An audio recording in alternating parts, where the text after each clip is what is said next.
Então, boa tarde a todos da Espanha. É um prazer ver tantos rostos juntos e sentir tantas presenças digitais aqui, que não vejo o rosto, mas sei que vocês estão lá.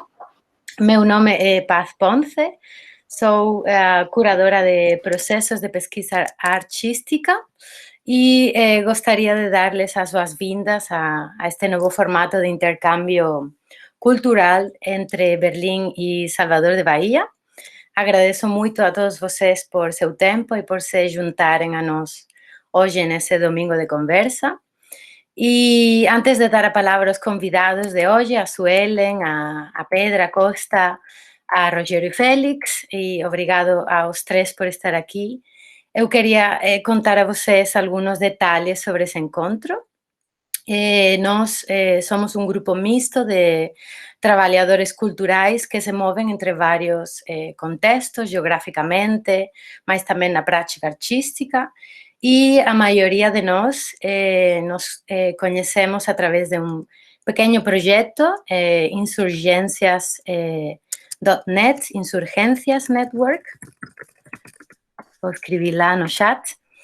E esse projeto eu comecei ele em 2018 no Agora Collective, um espaço de arte colaborativa em Berlim, que desapareceu fisicamente, mas ainda continua a existir como uma associação cultural. E vive, ainda vive, através de projetos como este, né, que foram formados em torno daquele ambiente que reunia arte, comunidade, redes profissionais em Berlim. E eu chamei o projeto de insurgência, dividindo a palavra entre muitos sinais ortográficos para destacar um sul, como sur, uma emergência e uma urgência, né? Esse aspecto da montagem linguística é importante.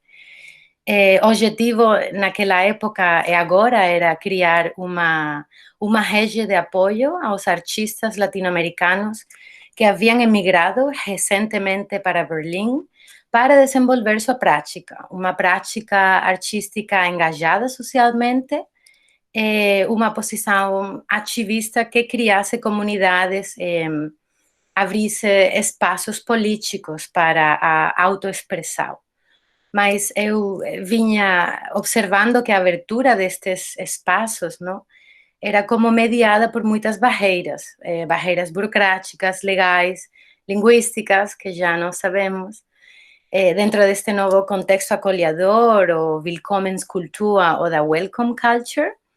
E por isso o objetivo mais básico desta rede era e é criar contextos de encontro entre profissionais já estabelecidos em Berlim, que dessem pistas aos artistas recém-chegados sobre como continuar, não, sua prática na Alemanha. Por onde começar, como continuar, onde apresentar o trabalho, quem está pesquisando temas como o meu, como trabalhar meu tema neste lugar, como colaborar, como encontrar recursos, né? Mas também acredito que existem barreiras que são mais de tradução cultural, e estas estão associadas ao contexto do qual se emerge ou se sai, não? Muitas vezes com o próprio corpo, que não passou pelas mesmas experiências. Neste sentido, esta rede se tornou um lugar de escuta, um lugar de aprendizagem que funciona em duas direções, né? E neste ponto, a pergunta, ou minha pergunta, não? Formulada a partir daqui, seria: como falar com, ou como falar ao lado, como falar perto das comunidades das quais não se faz parte, né? Em inglês seria como how to speak with, nearby, or next to communities you're not a part of, não? Novamente sabendo que não passamos pelas mesmas experiências porque nosso corpo não emerge do mesmo contexto. E, além disso, o contexto em si não faz nosso corpo emerger da mesma forma. Então, a resposta a esta pergunta torna-se ética, torna-se crítica e metodologia ao mesmo tempo. E por isso que essa edição das Insurgências 2021 é formulada como uma questão de pesquisa aberta, onde queremos colocar em crise a própria noção do que acreditamos ter em comum, não? Essa ideia da insurgência. O que é a insurgência hoje? Onde e como insurgências se manifestam nas práticas artísticas contemporâneas? Então, não estamos tão interessadas em encontrar respostas, mas em observar como essa pergunta se comporta na transição entre esses dois contextos, de Salvador de Bahia e Berlim. E por isso que vamos começar esta pesquisa com a prática híbrida de 3 artistas, curadores, pesquisadores, ativos entre estes 2 lugares que convidamos como consultores para este programa de intercambio. E depois o formato curatorial que propomos entre Berlim e Bahia tentará dar forma a estas preocupações e a outras perguntas, como de onde esta pergunta está sendo feita, não? É possível fazer essa pergunta da instituição? Como articular modos de ação curatoriais que garantam que ela seja feita ou que ela seja ouvida, né? Tem mais questões em segundo encontro que a gente vai fazer nessa rede, mais com os curadores associados. E então, hoje, Suelen, Pedro e Rogério vão compartilhar e tecer conosco vocabulário, referências, impressões para nos aproximar da insurgência como uma posição subversiva, como uma estratégia de resistência e como um contexto crítico de aprendizagem fermentado a partir de sua trajetória vital e profissional. E, bom, eu queria agradecer muito, em especial a Lia Kruken, colega, parceira, amiga, por nos emprestar sua plataforma de Intervalo Fórum de Arte desde Salvador, como uma ponte de laboratório quase, a partir do qual se podem articular estas questões e formar este grupo de conversação com Inês Linke, com Laura Benevides, com Rogério Félix, com Suelen Calonga, Daniela Labra e Pedra Costa. Tem sido muito interessante e esperamos descobrir hoje algumas chaves que nos permitirão continuar abrindo espaços para o encontro e para a produção artística entre estes 2 lugares. Eu admiro muito o seu trabalho e acho que é um privilégio aprender com vocês hoje. E, bom, especificamente, o meu trabalho hoje é coletar perguntas da audiência para continuar o debate ao final. Então, vocês podem me escrever no chat ou em privado, que eu e Lia vamos a pegar essas perguntas para o debate. E agora a Lia vai continuar apresentando os convidados e sua abordagem, e eu só quero falar muito obrigada a todos vocês. Boa tarde, boa noite, gente.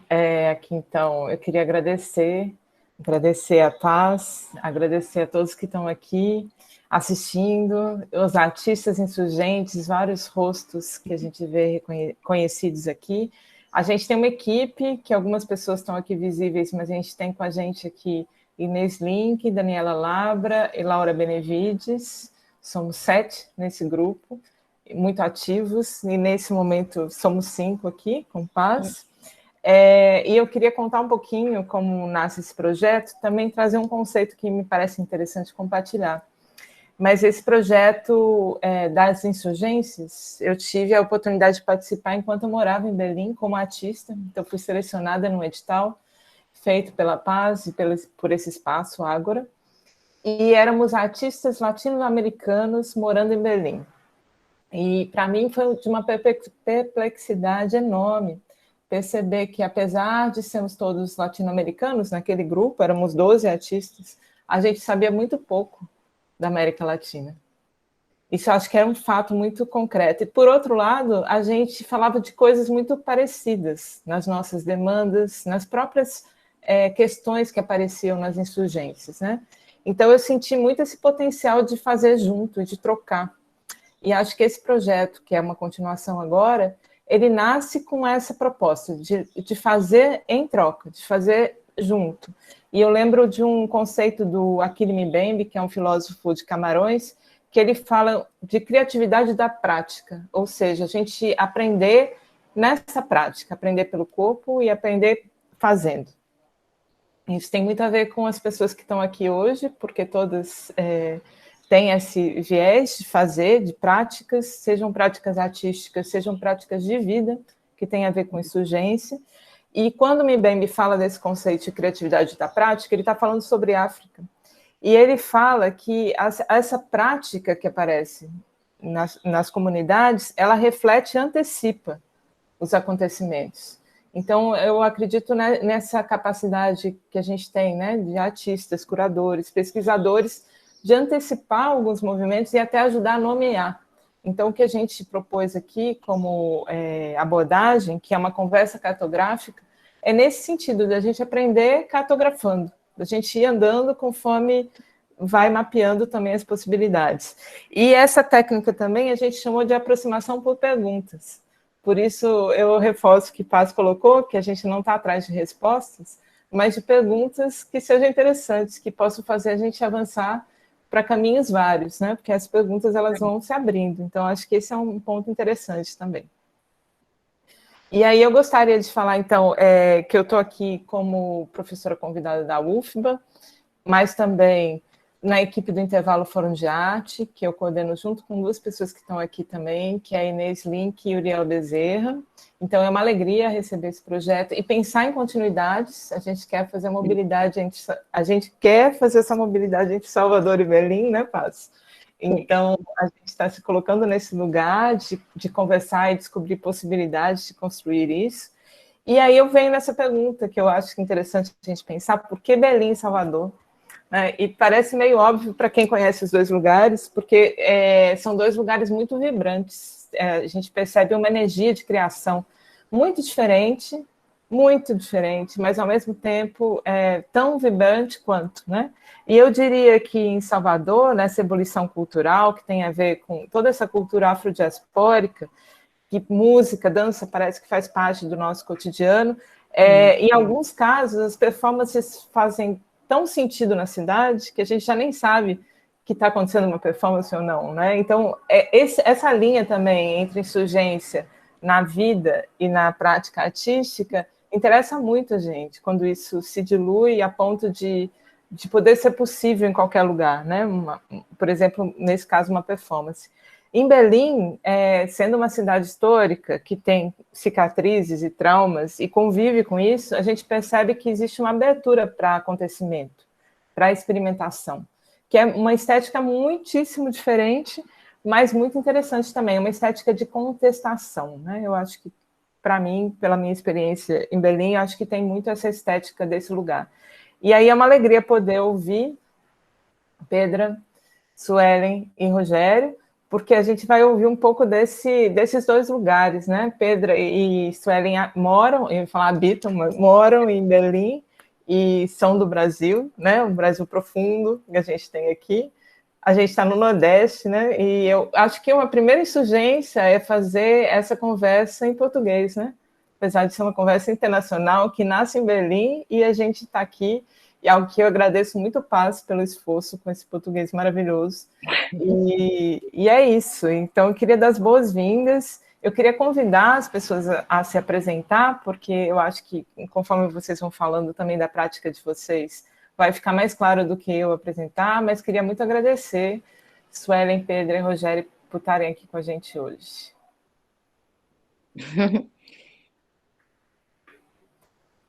E aí, na nossa programação aqui, a gente reservou primeiro o convite a Pedra, depois Suelen, depois Rogério, mais ou menos 15 minutos, e depois a gente volta, né, Paz, com Inês também, para trazer algumas perguntas que forem surgindo aqui no chat. Além disso, a gente está com um formulário que eu coloquei online aqui, para quem quiser participar dessa pesquisa sobre insurgências, e eu queria compartilhar rapidamente uma janela aqui.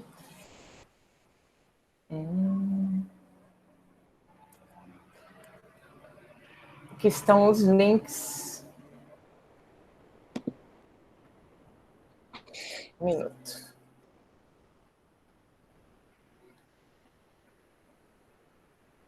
O hot glue ou... Eu vou compartilhar com as pessoas como é que está o andamento aqui da pesquisa. Então, para quem quiser o site do insurgências.net e o site do Intervalo. O link para o questionário já está no site do Intervalo nessa última publicação, o que é Insurgência Hoje. E nesse método de uma conversa cartográfica, a gente também propôs esse uso aqui, coletivo, uma plataforma que ela ainda não está aberta, mas ela está em construção, e que ela reúne, então, todas essas referências visuais, referências textuais e de prática dos artistas que estão participando do projeto, desse grupo, né, que vai falar hoje também, e dos curadores que participam. Então, para vocês terem uma ideia de como é que a gente está avançando nessa, vamos chamar, produção de conhecimento, mas muito centrado na prática e na insurgência como ela aparece na vida, né? E é isso, então eu gostaria de passar a palavra para Pedra. Olá, boa tarde, boa noite.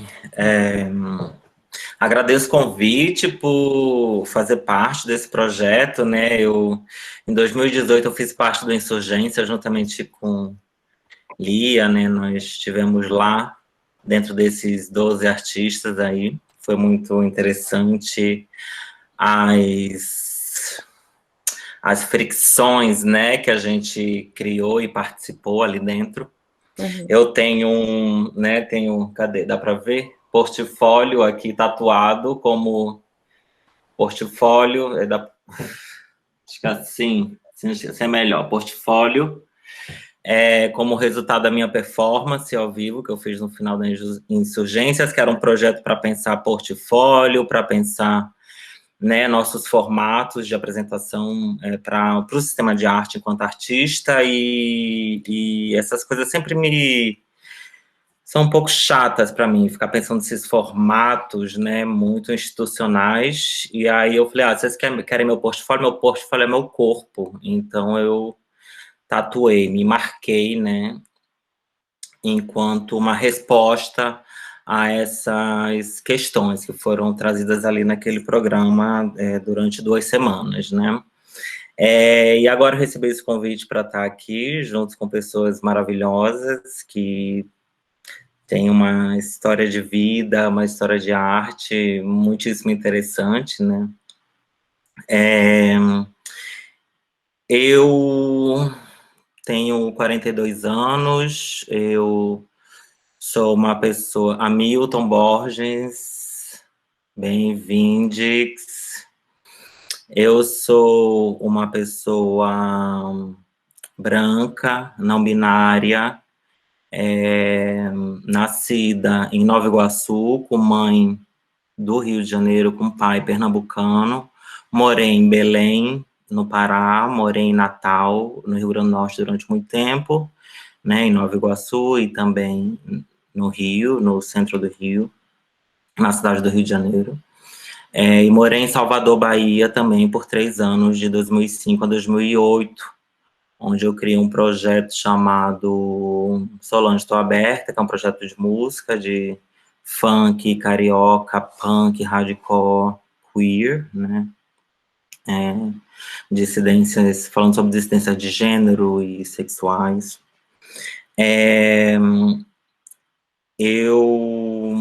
Há 10 anos que eu moro em Berlim, eu vim para Berlim por causa dessa cena, né, das dissidências de gênero radicais, internacionais, né, de grupos de pessoas que moram aqui e que tentam, e que fazem, né, as coisas de forma muito coletiva, né, assim, sem depender muito ou sem depender do sistema de arte, de instituições, né, no que for possível, obviamente, né, porque quem é imigrante sabe o que significa ser imigrante, principalmente quando você vem do sul do mundo para o norte do mundo, né? Esse sul e norte global político, né? Criado, né? Como justamente como categorias, né? De valorizar ou de inferiorizar, né? Então, a partir disso que a gente está falando, como a gente vai... Acho que é uma pergunta, né, que eu estou trazendo agora, como a gente vai valorizar, né, trabalhos que se localizam no sul do mundo, né, nesse sul global, no norte global, né, já que a gente está cruzando, né, fazendo uma encruzilhada entre Berlim e Salvador. Eu trago algumas palavras-chave, né, do que eu foco, do que eu gosto, né. Eu falaria sobre cartografia festiva, curadoria afetiva, coletividade, arte povera, né, ou arte pobre, intersecções ou encruzilhadas, trânsitos, em castelhano ou em espanhol, desplaciamentos, faça você mesmix, faça juntos, intergeracionalidade, né? Eu acho que uma questão muito importante, já que eu estou uma pessoa já há faltam 8 anos para eu chegar nos 50 anos, né? Acho que intergeracionalidade, vixe, não consigo nem falar. Intergerações, né? Acho que a conexão entre gerações, né? Acho que é muito importante, porque eu acabo que fico desatualizada, né, dos novos movimentos, das novas práticas que surgem, né, muito fomentada pela questão da internet, né, do Instagram, das redes sociais, né, de uma visualidade excessiva, né, e também como pensar as gerações mais antigas que vêm, ou pré-internéticas, né, como eu falo, né, ou pré-celulares, né, que vêm de uma questão mais de movimentos de direitos humanos, né, e de outras questões, né. Eu nasci sob a régide da ditadura militar no Brasil, né, eu nasci em 78. Eu sou filho de um militar, né, músico e maestro dos fuzileiros navais e defensor da ditadura militar. Então, desde que eu nasci, eu tive que lidar com essas questões de forma extremamente violentas, né. Então, e eu já nasci fora do armário, né, então tem essa questão, quando você saiu do armário, então meu foco muito é sobre dissidência de gênero, tá? Quem eu trago aqui? Basicamente, eu trouxe uma grande lista de pessoas de Salvador e também uma lista de pessoas de Berlim, mas eu vou, se der tempo, quer dizer, eu vou falar basicamente de seis trabalhos, né? 3 em Salvador, 3 em Berlim. Em Salvador, eu posso começar falando do Time Punani, né, que é um coletivo de produção e protagonismo feminino, ou protagonismo femininos, que através das linguagens da cultura de rua cria espaços seguros, livres de assédios e preconceitos, propagando a ideia da liberdade e diversidade dos corpos. O Time Punani é um trio, né, formado por Nike S, que é uma DJ, eu a conheci aqui em Berlim,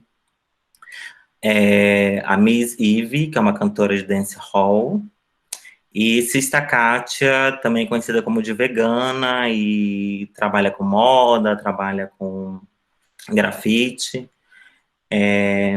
E a Sista Kátia, eu a conheço a gente se conheceu quando eu morava em Salvador, e a gente se tornou grandes amigas.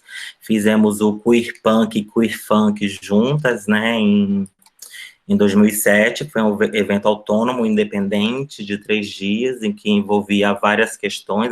Como aqui, a gente estava querendo entender que porra de queer era essa, né, que ninguém entendia que merda era essa língua inglesa, uma coisa que vinha do norte, ninguém estava entendendo que porra era isso. Se juntou a galera vegana, se juntou a galera punk anarquista, se juntou a Carolina Teixeira, que estava aqui há pouco tempo também, estava lá, fazendo performance, estava uma outra amiga de Natal também fazendo performance de rua, tinham lambi-lambis, tinham bandas de hardcore, tinha meu projeto Solange Estou Aberta, né? E aí, então, a gente vem conversando, se criou alguma coisa ali, né? Naquela ruptura que a gente conseguiu fazer de 3 dias, né? E o time Punani é muito interessante. Eu nunca vi pessoalmente, infelizmente. Eu gostaria muito que viesse para Berlim, porque eu acho que seria um choque, né? Porque elas têm tipo aqueles carrinhos de café, né? Eles têm um carrinho, tipo um caminhãozinho de som. É um sound system. E elas vão pelas ruas falando no microfone, cantando, dançando, reunindo as pessoas. E isso é como se fosse um mini trio elétrico, né?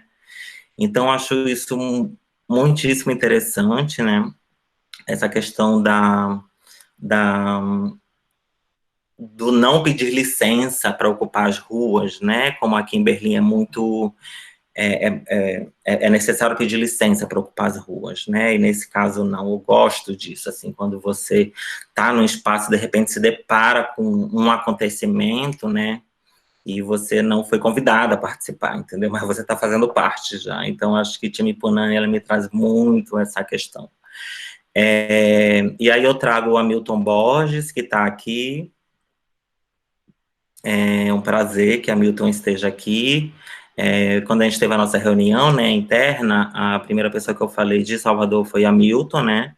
A Hamilton conheço desde 2008, quando eu já estava, 2000 e 2009, ali quando eu já estava no Rio. A gente se conheceu através de um outro amigo, Luiz Carlos de Alencar, né, que o Luiz, ele é diretor de filme, ele trabalha na Coro de Rato, ele fez um filme muito simbólico, né, chamado Bombadeira, um documentário longa que fala sobre o uso de silicone industrial nos corpos das travestis da Bahia, de Salvador, especificamente. Através do Luiz eu conheço a Milton, então a Milton é escritor, né, eu encontrei aqui que ele também é bacharel em Direito, tá, gente, ou seja, não mexe, e idealizador do projeto Reage ou Será Morto, Reage ou Será Morta, que é para mim, Reage Será Morto, Reage Será Morta, acho que é o movimento negro mais radical atualmente do Brasil, tá? Essa é a minha opinião. E a Milton publicou os livros, pelo menos os que eu tenho aqui, né, Teoria Geral do Fracasso, Salvador Cidade Túmulo, desculpa, O Livro Preto de Ariel e Libido, Dendê e Melanina, que é o livro mais novo que foi lançado, inclusive, esses dias. Eu tenho o Teoria Geral do Fracasso, tá? Que eu acho ótimo, e tenho Salvador Cidade Túmulo. Então, assim, por favor, vamos trazer a Milton para esse projeto aqui, para eu poder ter os outros livros comigo, tá? Que estão em falta. E, gente, eu tô contando aqui, tá? Eu tenho 3 minutos, então vamos lá correndo. Eu também trago o Edu O, que é professor da Escola de Dança da UFBA, é coreógrafo, dançarino, ator, escritor. Atualmente, ele lançou há pouco tempo uma carta, né, um manifesto chamado Carta aos Bípedes, em que ele nos convida a refletir sobre capacitismo e sobre bipedia compulsória. Então, é uma pessoa que a gente deve conhecer se a gente ainda não conhece, tá? Sobre Berlim, eu trago...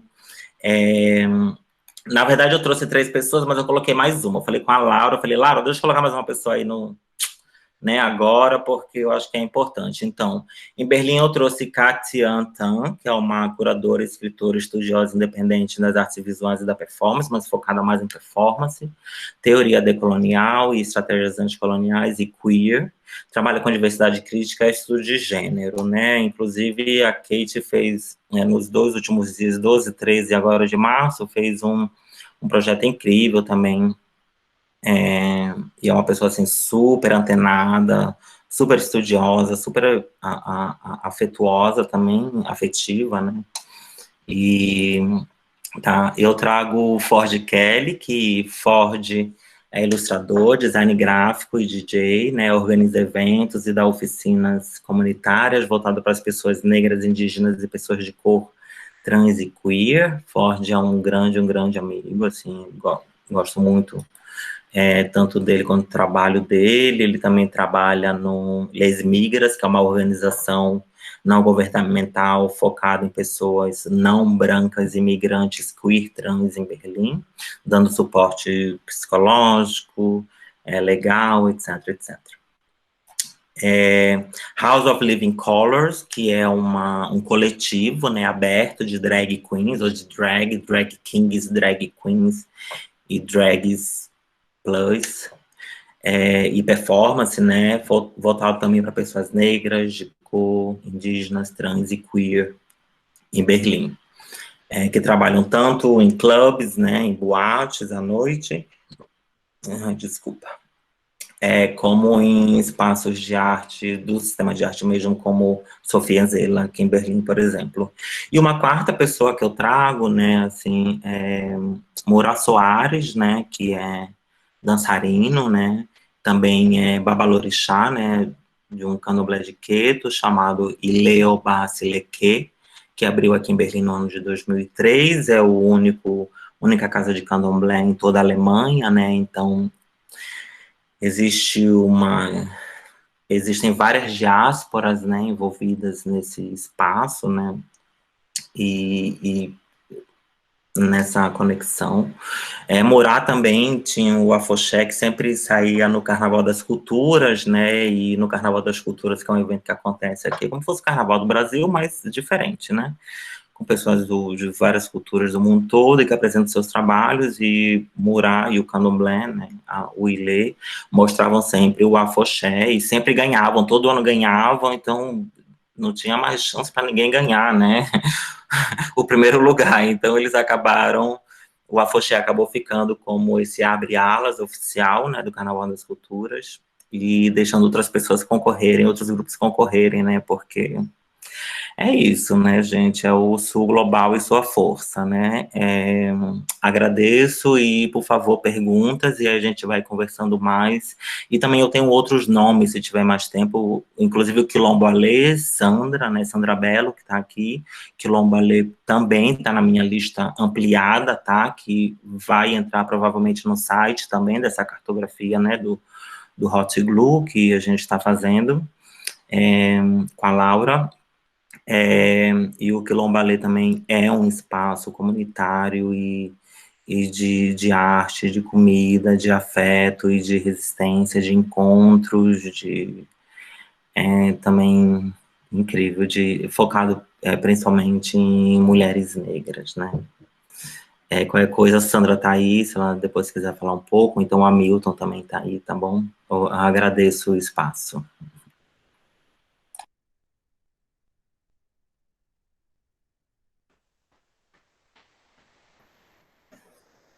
Obrigada, Pedra. Sempre uma alegria te ouvir. E sempre bastante coisa, né? Bastante informação. Sim. Por isso que eu acho que essa proposta de a gente fazer a plataforma é interessante, porque permite que o conhecimento fique, de alguma forma, registrado, né? E sem estar acabado também. Então, vou passar a palavra para a Suelen. E depois, se alguém tiver alguma pergunta para a Pedra, gente, manda aqui no chat e a gente lê depois. Obrigada, Pedra. Deixa eu compartilhar aqui, então, minha tela. Só um segundo. Vamos ver se agora vai dar tudo certo.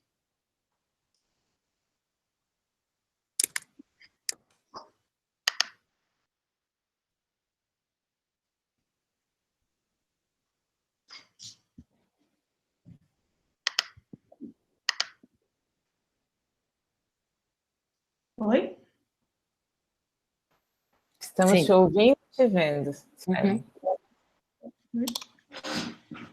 Ótimo. Agô, laroie, mojubá, que minhas palavras sejam caminhos. Oreiê, que eu me faça água, que eu haja como a água age. Epaxeu, ebabá, que Ori esteja iluminado sob seu alá. Axé. Boa tarde a todas as pessoas que estão aí ouvindo. Agradeço a presença de todo mundo que está aqui. Agradeço o convite das curadoras, da Lia, da Paz, das outras pessoas. Agradeço a partilha das colegas.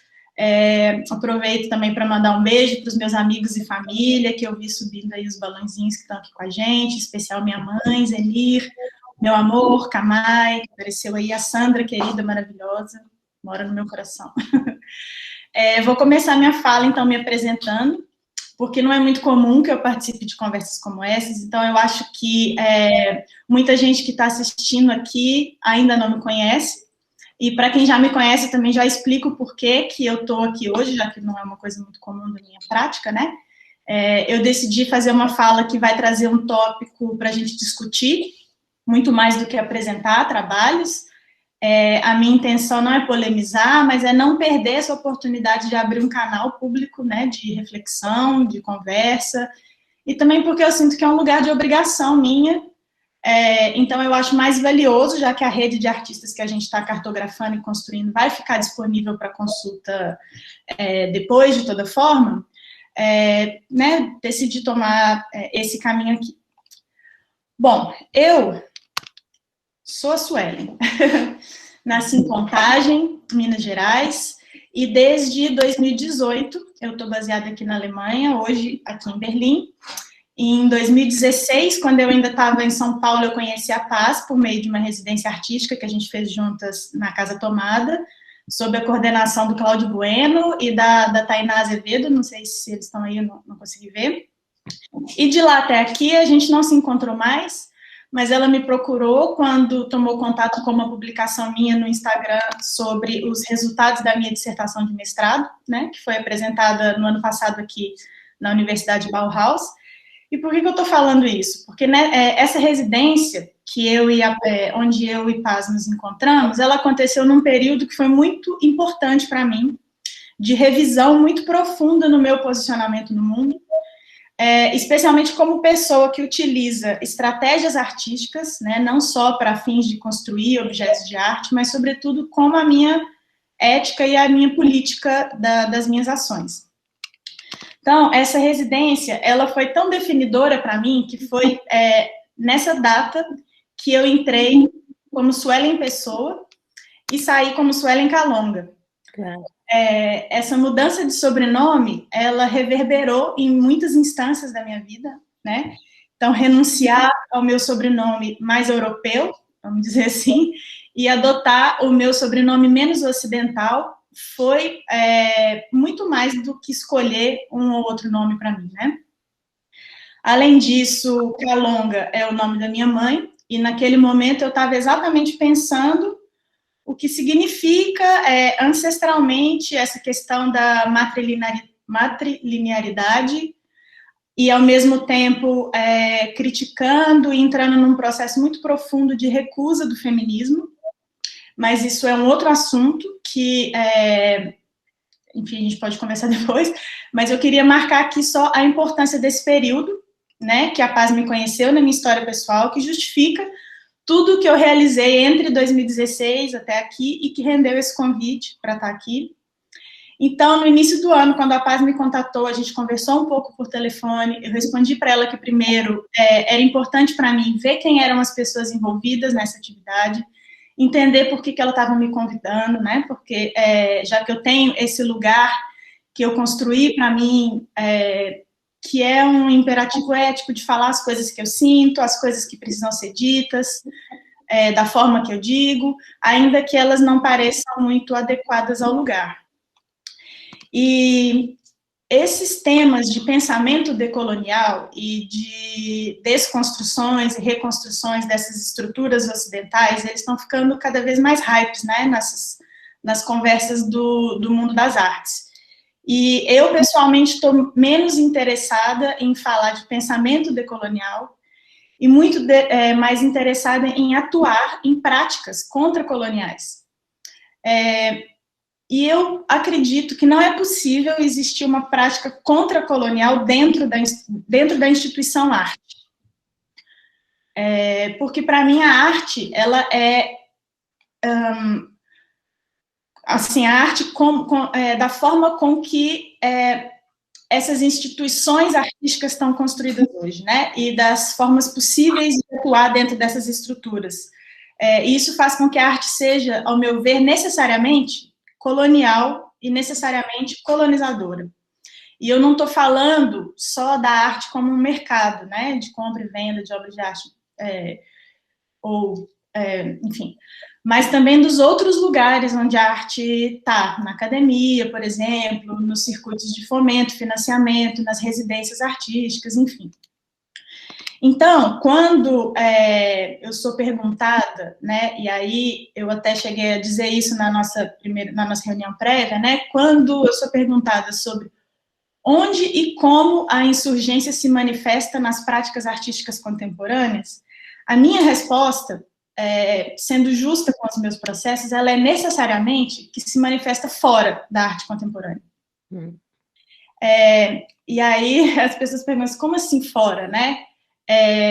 E aí, aproveitando aqui o tema, né, os projetos, dentro do próprio sentido da palavra, né, insurgência, tem aí um significado de rebeldia, de rebelião, de desobediência, de levante, de insurreição contra a ordem, um poder estabelecido. Então, eu acredito que não existe forma de mudar um sistema estando dentro dele, porque isso vai contra o próprio instinto de autopreservação, né? A própria entrada em um sistema significa aí uma absorção por esse sistema, uma assimilação, muitas vezes uma cooptação, né?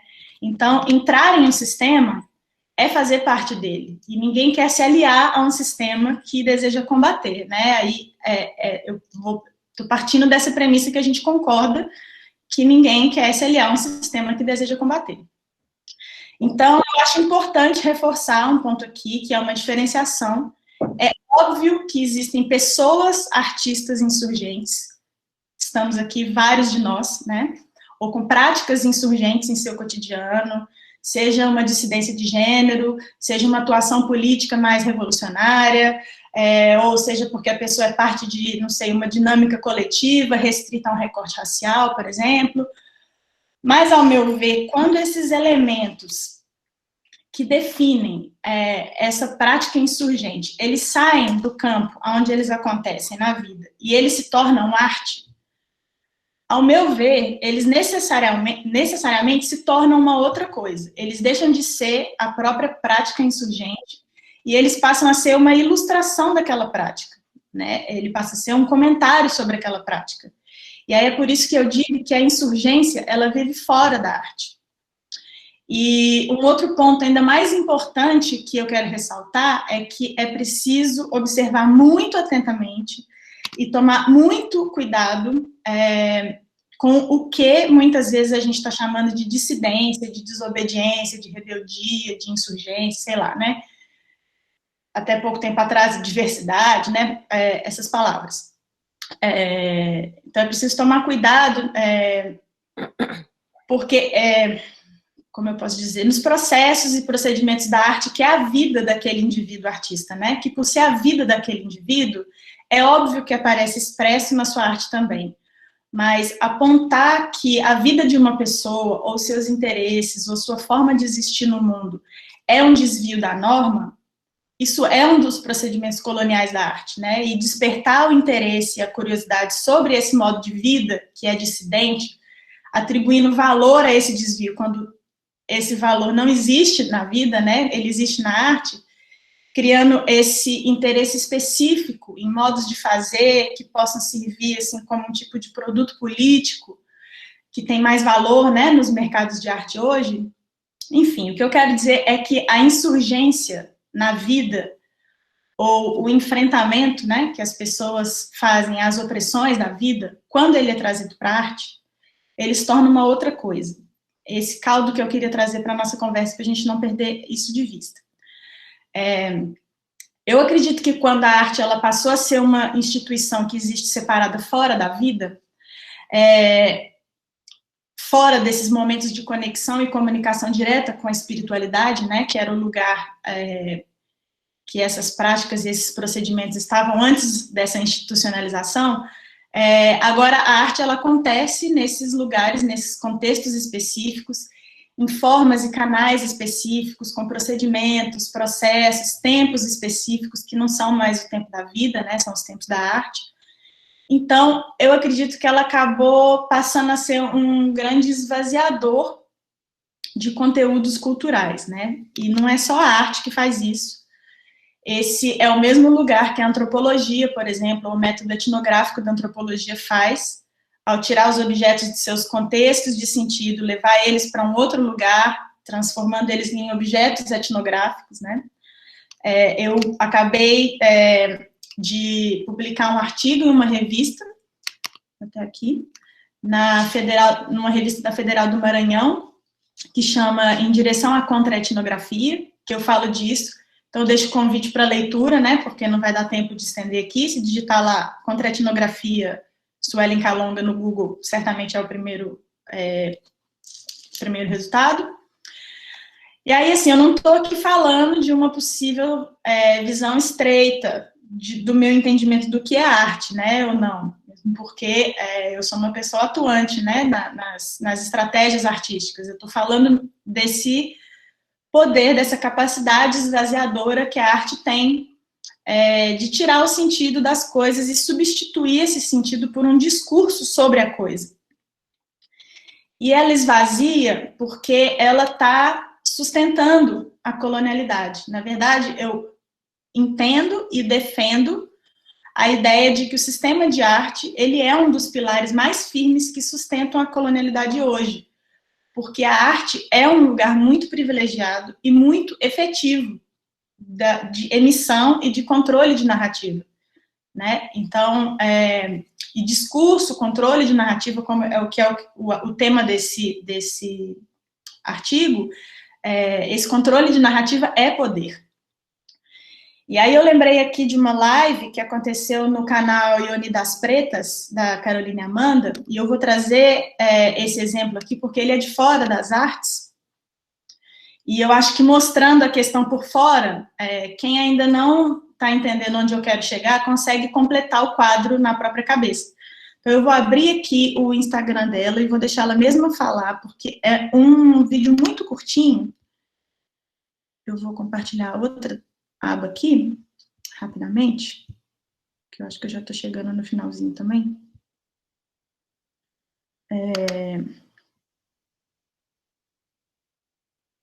Aqui, apareceu?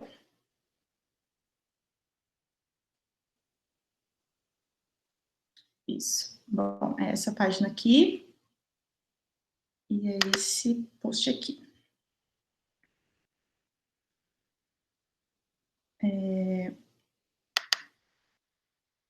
Bom, aqui ela fala assim, vou ler rapidinho a legenda. Racismo sofisticado com discurso de sagrado feminino.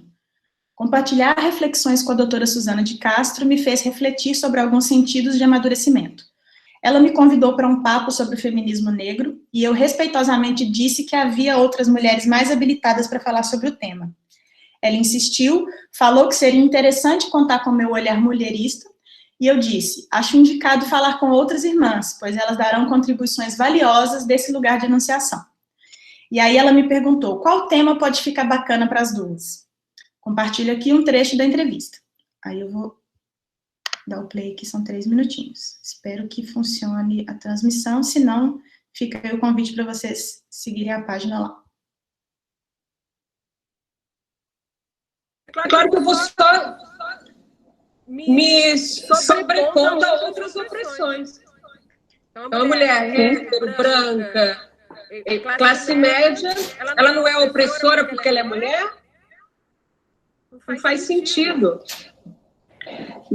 Mas se eu uno a categoria de gênero, as questões históricas, coloniais, talvez ainda sirva.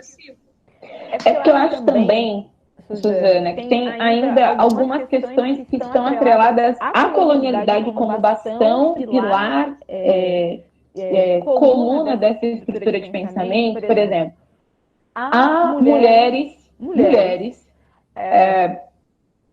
que são brancas e que estão calcadas tão profundamente na ideia da razão, na ideia euro-referenciada, na ideia patriarcal, que ainda que ela se anuncie de um lugar anticolonial, o anúncio dela, a prática e o discurso dela não sustenta o anúncio. Então, quando círculos de mulheres, por exemplo, a gente ainda conversava em voz, né, na semana passada. Quando o círculo de mulheres, que é uma prática milenar, que é uma prática de sociedades orientais ou de sociedades não euro-referenciadas, o círculo é uma construção epistemológica de sujeitos indígenas, de sujeitas indígenas.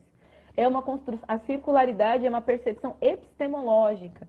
Em algum momento, mulheres brancas tiveram acesso a esse saber de maneira racista, chama tudo de xamanismo, né? Qualquer construção indígena é xamânica, isso é um desrespeito absurdo. E se apropriam disso e agora chamam isso de sagrado feminino. Então, se apresentam como aliadas, se apropriam de um saber que é milenar, que é estrutural da episteme de povos não euro-referenciados, e agora dão outros nomes, outras categorias, e falam em nome do sagrado feminino, em nome da circularidade que elas só experimentam em contexto latino-americano porque convivem com mulheres indígenas e negras. Caso contrário, não experimentaria, porque a Europa queimou todas as mulheres que faziam isso. Uhum. Então, se elas relembraram esse saber, não foi das próprias mulheres brancas, foi com mulheres africanas, foi com mulheres indígenas. E esse lugar não está reservado na boca dessas mulheres, embora a maioria delas tenham um comportamento e um discurso contra colonial, não, mas decolonial, anticolonial, antirracista, anti um monte de coisa. E aí é esse o ponto. É muito mais, tem essa coisa mais da academia que mais pela discussão da igualdade de gênero que acaba sublimando um monte de coisa, e tem o mundo de agora, que é essa coisa das relações das redes sociais, de tudo que está dado, e de sequestros constantes de prática, de saberes e fazeres, que é grave, gravíssimo. A antropologia racista mais uma vez sofisticada, a enésima potência, né, com o discurso de sagrado feminino.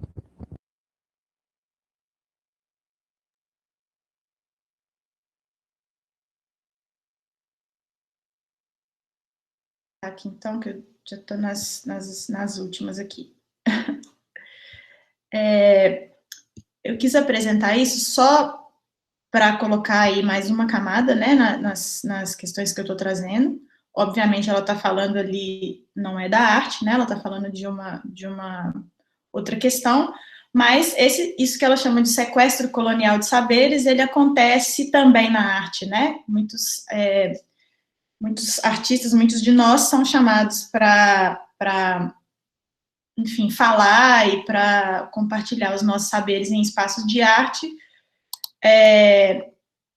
dando essa munição, vamos chamar assim, né, para a perpetuação da colonialidade. Então, assim, para ser... me perdi aqui. Para ser justa com o que eu estou falando desse processo de relacionar a arte, a antropologia, a academia, em especial as ciências sociais, né, colocar tudo nesse pacote como pilares da colonialidade, sem precisar expor o trabalho de outras pessoas, eu vou usar o meu próprio exemplo do que aconteceu comigo, com o meu trabalho nessa dissertação, muito rapidamente, porque eu fiz a opção aqui também de me deter nesses outros assuntos anteriores. Eu posso retornar para falar mais do meu trabalho em mais detalhes, se for o caso, no momento do debate ou em algum outro momento. A minha dissertação, ela se chama, traduzindo, Por que os arquivos arquivam? Uma viagem de ida e volta do Runcó para a contra-etnografia. E ela construiu um tripé. A primeira parte eu faço um comentário historiográfico, sociológico, sobre a questão dos museus e arquivos, principalmente museus etnológicos nacionais europeus, que vai desde o Museum lá da mitologia grega, até o Humboldt Forum, que está para ser aberto aqui em Berlim, e eu estou aguardando ansiosamente o Bafão, que vai ser. Isso porque, logo na época que eu comecei a delimitar ali o meu tema de trabalho, eu tomei contato com uma informação de que existe uma coleção de fonogramas de candomblé não identificados, gravados em cilindro de cera, da década de 30, que estão na reserva técnica do Arquivo Fonográfico de Berlim. Então, para encurtar uma história que é muito longa, o segundo pé da minha dissertação foi acessar esses fonogramas, tentar traçar uma história de como, na década de 30, a gente está falando talvez aí de 37, 38, que é no início da ditadura Vargas, com o candomblé ainda criminalizado no Brasil, como que a Alemanha foi em Salvador, gravou o candomblé, e quem conhece o candomblé, quem pode, né, pode fazer um exercício de imaginação de como era lá na década de 30, né, não é uma articulação fácil, não é uma logística fácil, ainda mais com esse tipo de equipamento. Como que isso aconteceu, né? As gravações foram levadas de volta para Berlim e foram mantidas aqui em Berlim desde então, totalmente fora do alcance de todo mundo, principalmente, inclusive, de nós, os maiores interessados, né? Então, nessa segunda perna do trabalho, eu acessei esses fonogramas, eu obtive cópias desses fonogramas e eu fiz de forma independente, não autorizada e não comunicada também, a restituição desse material direto para a comunidade de Santo de Salvador, sem passar por nenhuma outra instituição. E aí o terceiro pé da dissertação foi o meu conjunto poético, uma série de trabalhos que documentou poeticamente esse percurso e tudo isso. E o que eu quero dizer aqui eu escrevi um projeto de mestrado em Fine Arts, em uma renomadíssima universidade de artes europeia, que dizia que eu ia roubar a propriedade de um museu alemão, devolver para pessoas que eu acredito serem as herdeiras de direito. Eu fiz esse projeto, o nome original da minha pesquisa era Ladrão que Rouba Ladrão. Eu apresentei, foi aprovado pela universidade, eu executei a pesquisa, eu fui a campo na Bahia e em São Paulo para fazer a pesquisa de proveniência, eu fiz a devolução que eu ia fazer, eu realizei todos os trabalhos, eu defendi o meu trabalho, o vídeo da defesa ele está no meu canal do YouTube, quem quiser assistir. Eu falei tudo o que eu me propus, o que eu fiz a defesa, e o que aconteceu? Eu tirei a nota máxima, eu ganhei muitos parabéns e louvores, summa cum laude. E eu já fui convidada para falar desse trabalho em 4 universidades.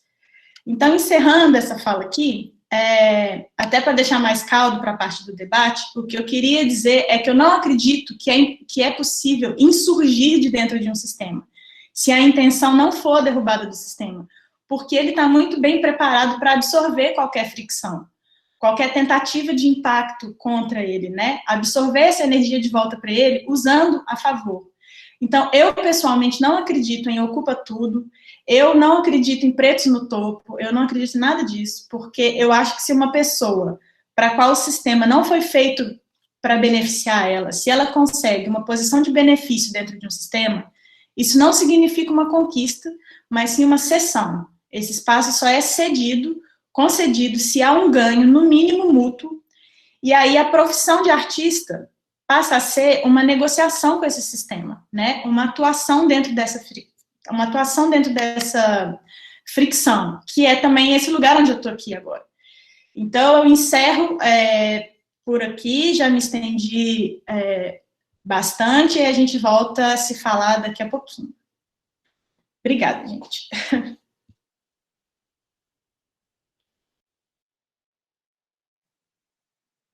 Muito obrigada, Suelen. Sim, então a gente vai continuar agora com Rogério e Félix e depois eu estou olhando aqui que o chat está virando vivo. Muito obrigada por participar a todos e no final pegamos essas perguntas e vai ter meia hora de debate. Rogério. Danke. Oi, gente. Boa tarde, boa noite. Agradeço demais o convite para estar aqui. Acho que está sendo a primeira vez que eu participo de um projeto dessa natureza, então está, né, sendo bem interessante para mim, justamente como o Pedro começou a chamar a atenção, essa coisa, né, da intergeracionalidade, quanto toda a ideia de compartilhar, de aprender, de colocar questões, né? Tipo, eu sou de Salvador, né? Ainda não fui a Berlim, né? Ainda não fiz esse trânsito, embora eu já tenha encontrado com algumas pessoas que passaram por aí, né? Mas acho que isso de outros lugares. Eu sou coreano independente, sou pesquisador, né? Tenho 23 anos e acho, né, que a conversa está bem animada. Eu preparei algumas coisas, assim, para falar, que eu também espero que não soe necessariamente, assim, só como um reclamar ou como uma denúncia, né, de alguma coisa que fosse, mas, né, colocando mais líquidos, mais coisas nesse caldo também, né, para a gente poder ir avançando nos nossos trabalhos. Então, eu fiquei pensando bastante, assim, sobre o que é que eu ia dizer quanto a insurgências, né? E sem dúvida, ser uma corpa preta, periférica, dissidente de gênero, estar viva por si já é uma grande insurgência. Então, fiquei pensando na significação disso ao pé da letra, né? Na coisa do insurgir, que vem de dentro de mim, especificamente, como apareceu também nas nossas conversas, né? Que deram forma, que estão dando forma ao Hot Glow, onde trocamos algumas referências. Daí eu concluí que atualmente uma das minhas grandes insurgências é justamente a afirmação profissional, né, como curadora, pesquisadora, a despeito de um cenário museológico soteropolitano, generalizadamente pouco, quase nada interessado nas práticas contemporâneas, né, especialmente nesses tempos de 132 anos após a abolição da escravatura, onde as condições de trabalho aqui no Brasil são cada vez mais vilipendiadas. Eu acho importante dizer, né, que ainda pelas décadas de 1970 e 80, a cor ainda era um critério eletivo para se ocupar essas vagas minimamente regulares de empregos, né, que os museus, como o Sueli trouxe, né, à baila, são criados e disseminados como locais de distinção para reiterar o prestígio das elites da branquitude. Enfim, em 2015, eu comecei a graduação no curso de Museologia da Universidade Federal da Bahia e, logo no ano seguinte, eu me engajei em um projeto de pesquisa de iniciação científica no Museu Afro-Brasileiro, o MAFRO, né? E ali eu tive os meus primeiros contatos com arte africana através da coleção que foi formada pelo fotoetnográfico francês Pierre Verger. Então, me interessava, além dos objetivos específicos do projeto, né, focados a adensar o conteúdo da reformulação da exposição de longa duração, que eu vou mostrar um pouco mais adiante, mergulhar fundo nas histórias das civilizações africanas que são tão aclamadas aqui em Salvador e, ao mesmo tempo, são tão homogeneizadas e pouco discutidas. Muito embora essas heranças culturais de matriz afro sejam um mote valioso, paradigmático, na textura de projetos das mais distintas naturezas que ganham forma aqui na cidade. Inclusive, nas exibições desses ambientes museológicos, que pouco tem se dedicado a visibilizar esse largo antecedente de insurreições que tem acontecido por aqui e igualmente têm sido abafadas, né, numa certa dimensão de como tudo isso acaba reverberando. Então, eu percebi, lendo um livro recentemente, que eu já compartilhava algumas ideias, assim, com o filósofo afro-estadunidense Alan Locke, né, quando, lá no início do século XX, ele formulava as suas aspirações quanto ao New Negro, né, via essas obras de arte africana como um potente vetor de epistemologias que, de várias formas, deveriam ser reincorporadas às discussões práticas de arte contemporânea que, naquela altura, né, se chamavam modernos. Então, daí, para começar a montar o meu próprio esquema de referências, procurando me situar nessas distintas entradas locais, né, para as culturas africanas, eu me voltei a olhar para as paisagens daqui, né, que são formadas por esse tipo de acervo. Então, são lugares de diferente natureza, né, que passam pela institucionalidade, seja museu, centro cultural, casa de cultura, né, eu acho importante, né, salientar os diferentes, eu não vou salientar agora, né, mas como chamar a atenção de como são diferentes os objetivos desses lugares, né, de como eles se propõem a impactar na vida social, sociocultural, por assim dizer.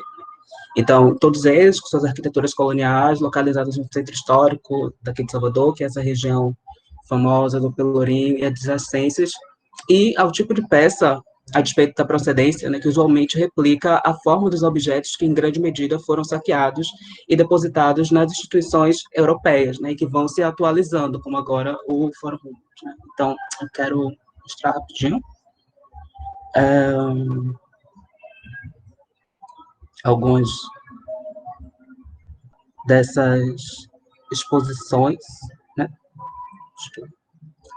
Essa primeira que eu menciono, que é a do Museu Afro-Brasileiro, que foi requalificada, né, pensando em sanar algumas das problemáticas que foram identificadas nas exposições anteriores, né, explorando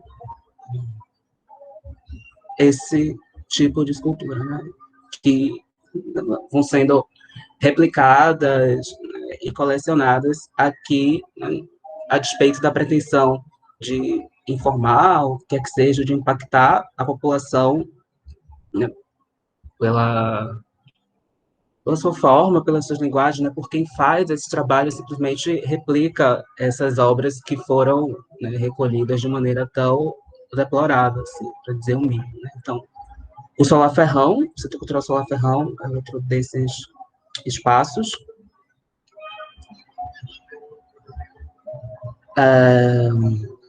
Então, o Mafro tem uma determinada vinculação, assim, à universidade, o Centro Cultural Solar Ferrão passa por ser um equipamento de Estado, a Casa do Benin, né, é um equipamento ligado à prefeitura e também nessa coisa desse cenário, tem o Centro Cultural Casa de Angola, né, que está ligado à embaixada angolana aqui no Brasil, nessa coisa de estreitar potencialidades do desenvolvimento mútuo.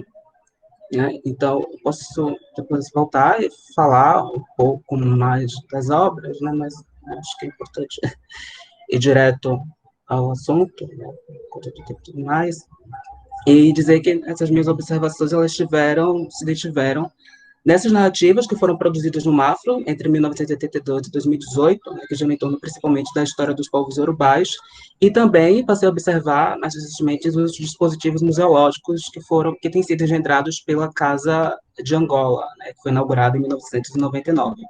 Tanto por querer ver os itinerários mais apontados da diáspora na América, desde locais da África Ocidental e Central, quanto por querer perceber amplamente os impactos da colonização portuguesa, né? Isso tudo dentro dessa perspectiva da minha formação, né? É uma bicha que ingresso na universidade que começo a olhar, né, ver o que é que tem sido dito sobre todos esses assuntos. Né? E, enfim, né, considerando particularmente como os significados desses objetos, originais ou cópias, né, poderiam ser usados como viabilizadores de reflexões sociais, propostas curatoriais, para além da situação estática no cumprimento dos regimes de salvaguarda, de dar a conhecer alguma faceta destemporalizada do continente africano, como que instruindo essa massa afrodescendente de suas origens perdidas, né, como do povo brasileiro em geral. Então, desver essas histórias das metanarrativas ocidentais estão empenhadas em comprovar supostas pessoas sem história, idioma, moral, enfim, sem noção nenhuma, né, partindo desses acervos, tem me feito fabricar lentes para assimilar essas realidades, né, que se apresentam. Ao que pude mergulhar tremendamente nas trajetórias da diáspora africana por aqui, onde figuram os terreiros de candomblés, irmandades católicas, organizações civis, afoxés, né, como Leia, entre tantas outras pessoas que têm se assentado por essas bandas de cá, né, e passar a reparar justamente nas reverberações contemporâneas desses enredos. Eu fiquei absurdamente, né, esses tempos passados, eu percebi que, por exemplo, para além do agravo das estatísticas, né, sobretudo como elas se apresentam nos editais, né, assim, eu, jovem, concorro com figuras consagradas, como o próprio Leaie, seu Mateus Aleluia, entre outras ancestrais vivas que não deveriam mais estar dependentes dessa precarizada política que ainda assim responde por grande parte da cadeia operatória do fomento da cultura e artes locais, né. Então, isso evidenciou para mim a necessidade de propagar lições que pudessem ser aprendidas com as emanações de valores que são essas obras, né? Desses acervos que vêm do Benin, da Nigéria, de Angola, do Togo.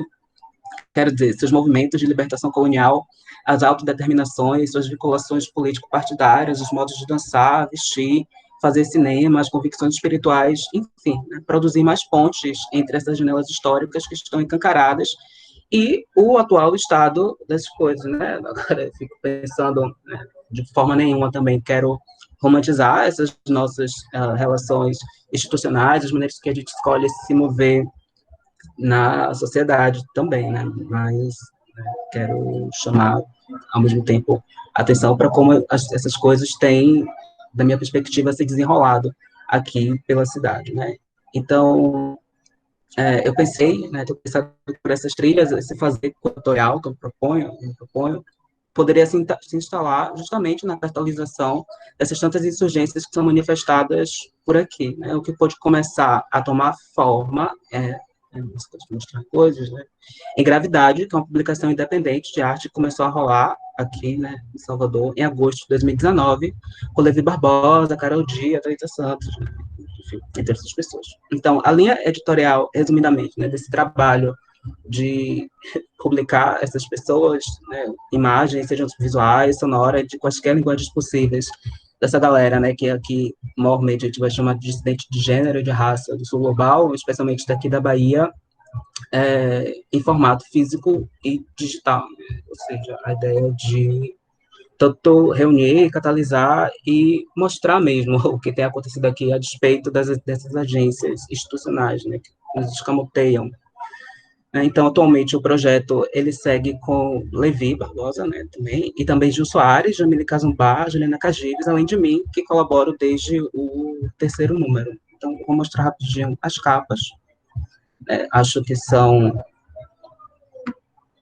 coisas, assim, interessantes de serem vistas, né, que passa também dessa coisa de ficar mencionando pessoa por pessoa, né, ou indicando referências muito mais diretas aqui, né, mas, de todo modo, acho que são trabalhos, ideias, propostas, né, que estão sistematizadas e que valem muito e podem, acho, contribuir nessa nossa proposta, né, tanto de cartografar quanto de colocar isso tudo para rodar.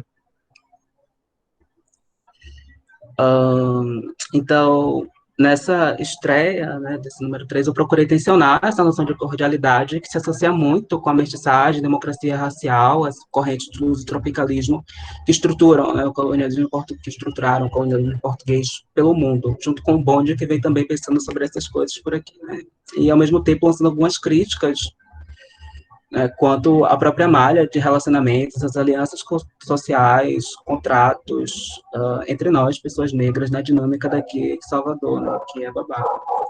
Então, nos 2 números seguintes, nós montamos debates em torno do verão, né, foi o número 4, de 2020, que, entre outras coisas, foi marcado por um ostensivo derramamento de petróleo que se arrastava desde meados de 2019, né, outro crime ambiental ao longo daqui da costa litorânea do Brasil, e também, né, no número seguinte, número 5, chamado Rastros, né, pensando mais adiante dessas narrativas deterministas que se propõem a distorcer os relatos de ancestralidade, né.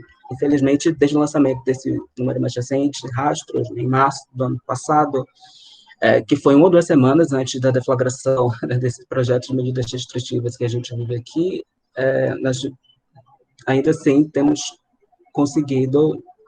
não temos conseguido lançar números novos e conseguimos reunir mais de 50 artistas, pesquisadoras, não só da Bahia, nem só do Brasil, que parecem compartilhar dessas urgências, né, de se reafirmar perante essas cenas insensíveis e paradoxais aos mercados que se mantêm interessados em usar dos nossos corpos e das nossas necessidades.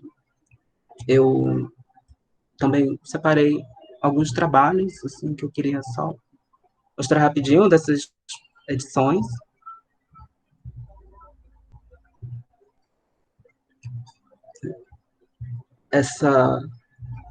Comentar por alto, essa resenha aqui, Diego Araújo, que é um artista disciplinado, aqui, mas muito ligado às artes cênicas, fez sobre um espetáculo de Diego Araújo, de Diego Alcântara, desculpa, que foi justamente Jade, Estratégias de Arte e Magia, né? Solo Abian, onde a bicha recupera algumas tensões, assim mesmo, né? Essas discussões que vão ganhando forma em torno da ancestralidade, do ser tradicional, e como esses valores todos vão sendo transmitidos, né, e reverberados. Também o trabalho de Monique, né, uma grafiteira daqui de Salvador, acho importante. Ela chamou a atenção para o corpo mesmo, e como as nossas características a despeito, né, de ser o marco dessa cidade afrodiaspórica e tudo mais, ainda são paradigmas muito fortes, são questões que estão muito latentes no cotidiano e nas nossas autoestimas, né? Enfim, né, só falando rapidinho, né, são essas duas coisas, né, tanto as exposições de arte africana, esses ambientes museológicos, quanto esses trabalhos reunidos em gravidade que eu pensei, assim, para dizer, mostrar, abordar essas insurgências hoje, né, tomando parte na conversa, sem querer desvirtuar muito, né, para onde ela pode se salientar para ir, mas, enfim, né, dizer dessas investigações que tenho feito entre a arte africana clássica e a arte contemporânea na diáspora, né, que me parecem haver grandes potências na construção de sociedades menos toscas e também no reposicionamento das relações de subjetividade, né, que passam pelas condições de minimamente poder trabalhar, viver com qualidade. Afinal de contas, esse ofício de construir a imaginação no mundo, né, suplantando essas parcas políticas institucionais, é um dos caminhos, acho, né, para alcançar as nossas autodeterminações perante as desgraças da história. E, enfim, acho que a ideia de cartografar as universidades é babado, né? Salvador e Berlim são capitais bastante emblemáticas na globalização, nas histórias da diáspora, na repercussão de posturas e personalidades super importantes. Aí eu fico, né, empolgado, né? Estou tendo essas conversas, tentei evitar mencionar tanta gente, embora chamar alguns nomes, né, porque acho que o nome acaba convocando o outro, e tem isso, né, do tempo, mas, enfim, né, só para dizer que acho que também há muito que se notar, dizer, escarafuchar por essas insurgências. Estou animado de poder colaborar, enfim, vamos que vamos.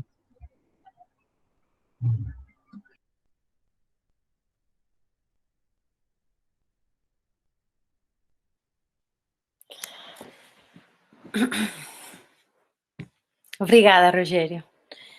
E, bom, agora eu queria abrir essa última parte da live de hoje, super agradecendo aos três as participações hoje, e aqui tem umas perguntas no chat. Lia, que você acha? Será que vocês mesmos, Rogério, Suelen e Pedra, têm também vontade de comentar a fala de seus companheiros, ou será que a gente começa por alguns dos pontos que o pessoal escreveu no chat?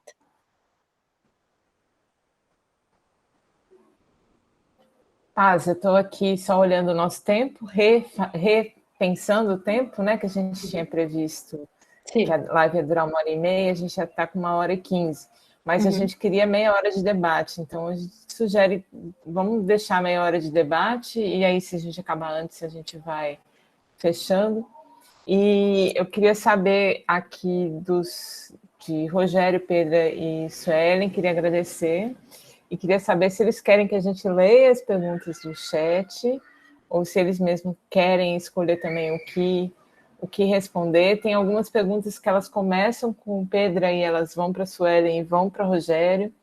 Então, também tem isso. Se vocês ficarem à vontade, ou tem alguma pergunta específica que vocês queiram responder, ou mesmo perguntas que vocês queiram compartilhar também, né? Porque como o nosso método é aproximação por pergunta, eu acho que também fica isso, fica aberto, né?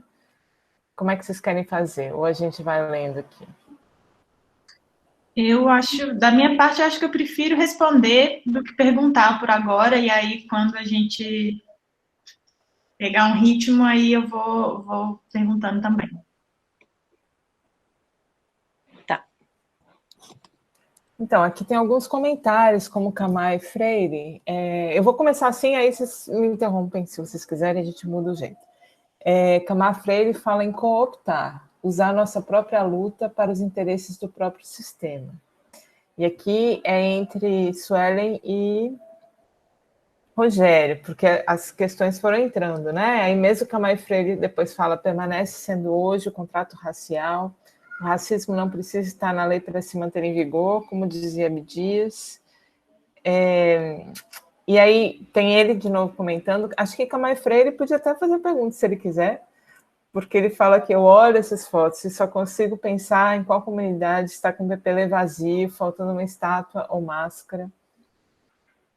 E, a meu ver, foi muito interessante assistir vocês três nessa sequência, porque quando Rogério faz esse tempo, né, de um certo modernismo, de um certo passado recente e coloca no contemporâneo, eu acho que conversa tanto com o que Pedro e Suelen colocou, né, de como essa conversa tem passado, tem presente, tem futuro.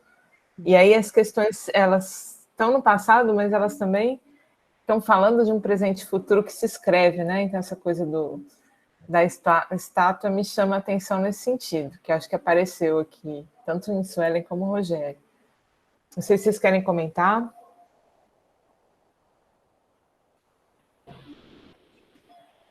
Você começa, Rogério? Eu ia até pedir para o Rogério pôr o microfone bem pertinho da sua boca, Rogério, para a gente ouvir direito. Eu não consegui, na verdade, te ouvir, Lê. Eu dei uma travada, eu estava aqui meio tentando ver se alguém ia falar mais alguma coisa para perceber se foi alguma coisa no meu computador ou que você pode repetir, na verdade.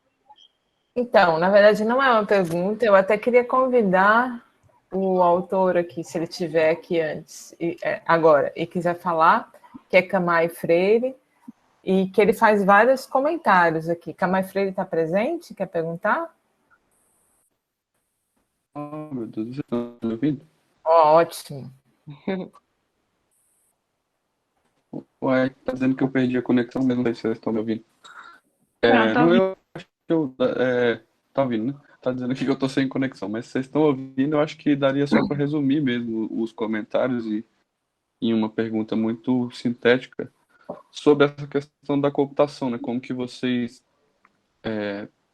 sentem ou pressentem ou intuem ou receiam essa questão da cooptação no trabalho de vocês, né? De muitas vezes a gente ter essa sensação muito desconfortável de que a gente está sendo mais usado pela estrutura do que usando a estrutura, né? De que a nossa luta está sendo revertida em mais benefícios para o sistema e as instituições que nos buscam com todo esse discurso decolonial, do que, na verdade, nos favorecendo e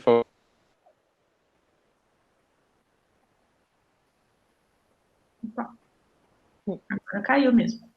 Ele caiu. Que lembra a gente que a tecnologia não é neutra, né?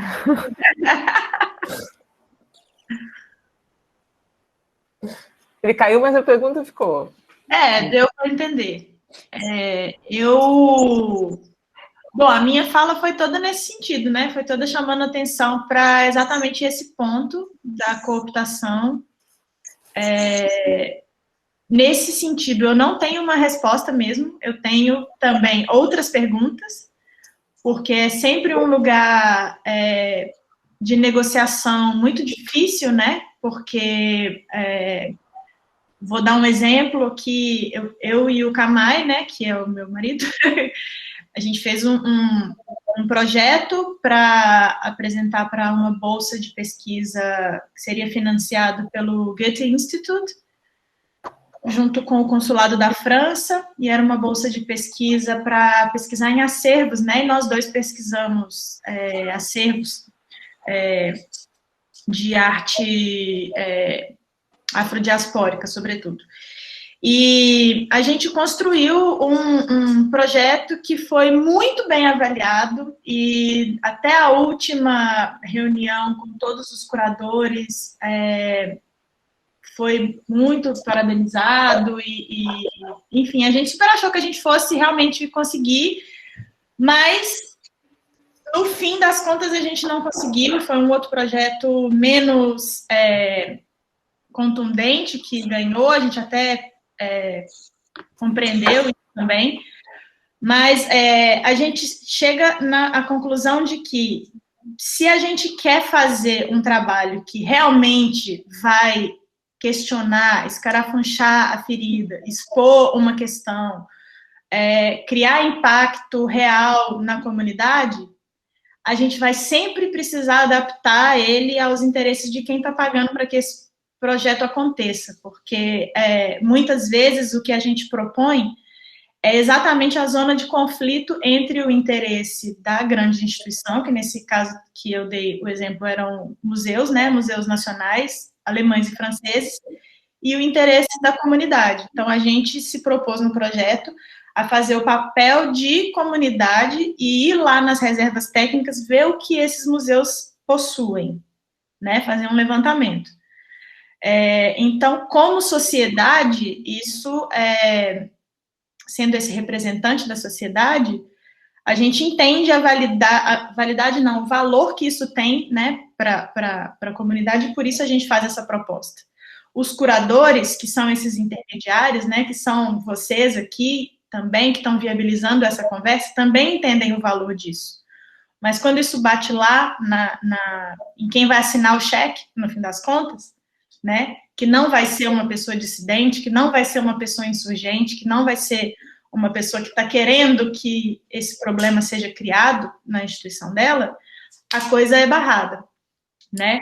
Então, para que seja possível fazer uma atuação dentro dessa instituição, para que a gente consiga pegar esse cheque, a gente precisa adaptar o projeto, ou maquiar ele, ou fingir que ele é uma coisa que ele não é, ou diminuir a relevância dele. E para algumas pessoas, como é o meu caso, ou como foi o nosso caso nesse projeto, isso não é uma coisa que está em negociação. E aí é sempre muito difícil, porque é aí que vem a cooptação. Porque se o cheque é muito grande, se o valor que você vai ganhar é muito alto, ou se ele vai te abrir portas, ou se vai te dar outros benefícios individuais, você é muito facilmente capaz de passar por cima dos seus imperativos éticos para com a comunidade que você está comprometido, para garantir esse benefício próprio, que pode ser financeiro, pode ser uma outra porta aberta em um outro lugar, enfim. Até o presente momento, eu tenho conseguido navegar com uma certa tranquilidade, não tranquilidade, mas uma certa convicção. Mas é sempre um lugar que você fica assim, putz, mas eu não sei até quando dá. Então, para mim, pessoalmente, é sempre um desespero pensar que daqui a pouco eu posso ter que ceder um valor que para mim é inegociável em troca de alguma outra coisa que, por mais que eu me convença que vai valer a pena, não vai. Geralmente não vale. E aí, para mim, isso é sempre um motivo de muita ansiedade. Queria até ouvir de Pedra, queria ouvir de Rogério também, que também está atuando em instituição. Eu atuei dentro de uma instituição, né? Como da porta para dentro, né? No papel da instituição. Durante bastante tempo, ali no Sesc São Paulo, e foi um tormento na minha vida, tá? Nesse lugar de ter que defender a instituição, quando, na verdade, o seu interesse está mesmo do outro lado. Enfim, eu não tenho resposta. Queria ouvir das colegas. Falem aí. Rogério. Acho que eu também não tenho, assim, uma resposta. Oi, bicha. Oi? Não, é para... Enfim. Ia te chamar para falar. Tô aqui. Acho que a ansiedade, ela traduz muito das sensações que eu tenho sentido, né, que eu sinto, muito embora seja esse jogo da negociação, né, mesmo do que é que pode acontecer, inclusive como estratégia mesmo de seguir com a vida, né? Acho que aqui na conversa, né, a coisa da idade acaba aparecendo, voltando um pouco para mim, né, porque isso diz de mais chão, mais estradas corridas, né, que as pessoas são, um tanto quanto bem mais velhos do que eu. Então, nesse meu momento, né, essas negociações, embora gerem vários prejuízos de ansiedade e que, ao mesmo tempo, seja esse momento de entender quais limites, né, eu posso tensionar para justamente emplacar a minha vida, né, assim, me estabelecer profissionalmente a possibilidade de fazer as coisas, né, da maneira com que eu acho que elas podem acontecer, que elas devem acontecer, e direcionar os meus interesses, né, sendo essa pessoa. E aí eu vi estar na periferia, né, moro no bairro da Liberdade, diz bastante disso, né, e não que seja necessariamente uma ode à ascensão econômica, né, mas ao mesmo tempo né, pensar nisso, dizer das estratégias e das ferramentas que eu tenho escolhido para me firmar, né, me assentar, me plantar em quaisquer lugares que eu queira, né, para além daquilo que já está dado. E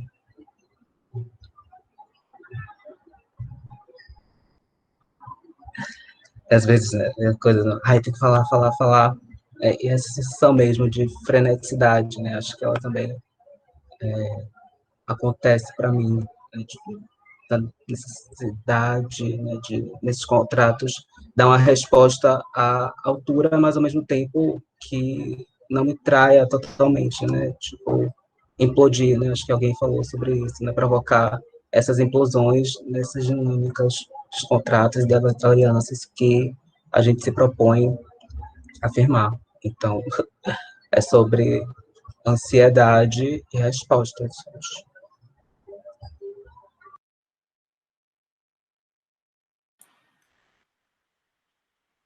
Olá, Odaraya Melo está presente na sala. Salve, salve, salve, salve, Batam suas todos. cabeças. Todos, eu que bato minha cabeça para vocês, todos, amo vocês, Pedra, Suelen, Quilombo Alê, saudações, Rodrigo. Axé, nós, estou acompanhando Axé. aqui. Gente,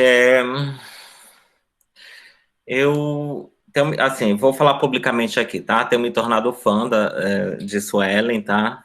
Agradeço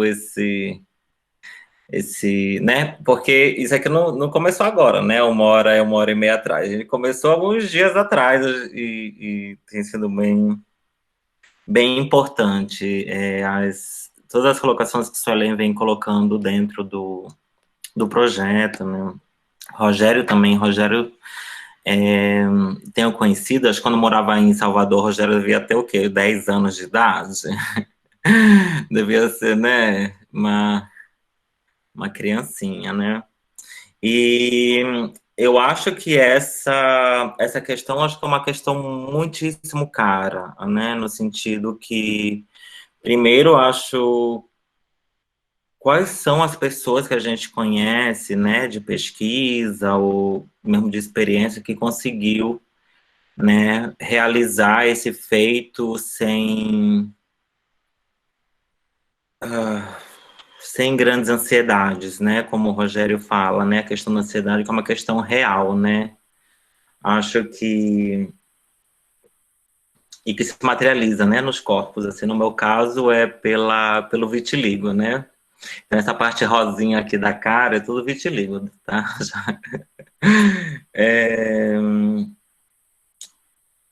Eu tava, quando o Rogério estava falando, acho que no final da fala, eu escrevi uma coisa, uma pergunta, né, que é uma pergunta também, eu acho, muito antiga, né, na verdade, e eu nem sei se ela é válida, nem sei se também se tem resposta, né, e aí eu fiz uma pequena tradução também relacionada à Alemanha, né, tipo, a pergunta é possível ir além do trauma colonial? E para a Alemanha seria, é possível ir além do trauma de guerra? Então, acho que são feridas que são marcadas nesse mundo, nessa sociedade que a gente vive, e que eu acho que por trás, acho, dessa beleza, dessa estética, ou dessas negociações, né, entre pessoas e instituições, artistas, curadores, né, instituições, ela por trás disso tudo existem várias questões, né? Existem várias ansiedades, né? Eu também concordo com Suelen, assim, acho que não existe uma resposta, nem sei se essa resposta ela vai se materializar enquanto eu estiver nesse planeta, né? Gostaria que sim, espero que sim, mas acho que não existe essa coisa igualitária, né? Não existe uma questão igualitária, né? Quando você, por exemplo, é uma artista que vem de uma família rica, né? Em que toda a sua vida você pôde ter esse tipo de suporte financeiro para poder se desenvolver como uma artista, né? É muito diferente de quem não teve isso, né? E os reconhecimentos, os valores, né, que são colocados nos trabalhos realizados, né, nos trabalhos finais, né, os trabalhos que vendem, né, vendem por preço muito, né,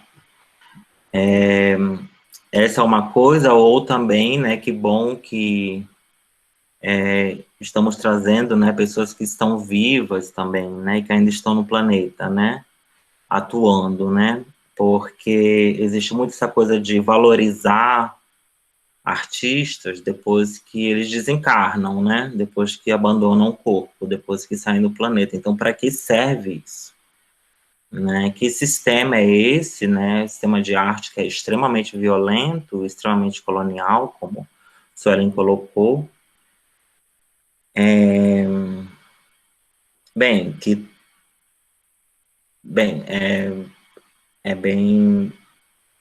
difícil, assim, sei lá, dá para, acho que se a gente tiver um tempo em outros momentos, né, pago, claro, que a gente possa desenvolver essas conversas, né, mesmo assim, como tempestades mentais, também trazendo várias questões, né, que passam por vários níveis de conhecimentos, né.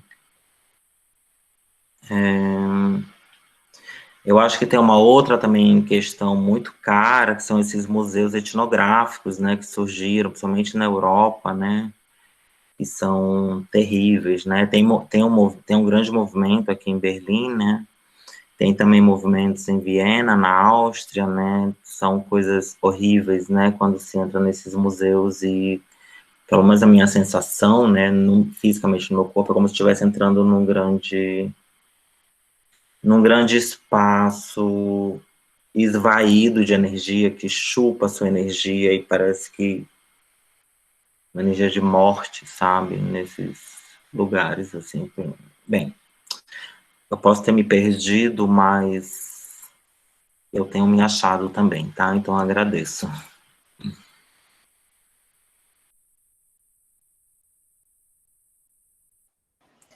Que lindo isso, Pedra, de ter me perdido e me achado, né? Talvez seja um método também. De perder para achar também, né? Perder o quê também, eu acho que fica, né? Tem coisa que é bom perder também. E aqui a gente tem uma pergunta da Quilombo Ale, que faz uma pergunta para as três e também convida a organização a responder. Fala do tema, na verdade, arte e dominação, arte e estratégia, como é isso para o exercício da arte, para todos os segmentos não brancos e o poder. Então, eles colocam, acho que a pergunta final é interessante. Negociações vão manter a hegemonia de que grupo? Acho que vocês já estão falando sobre isso, né? E ela mesma responde, que ele e ela responde, respostas não há postura. Acho que essa resposta ela é bem forte também, né? Não sei se vocês querem comentar.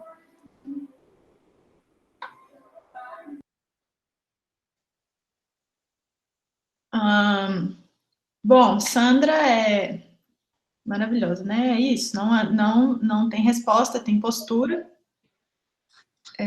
Da minha parte, pegando o gancho do que Pedra falou,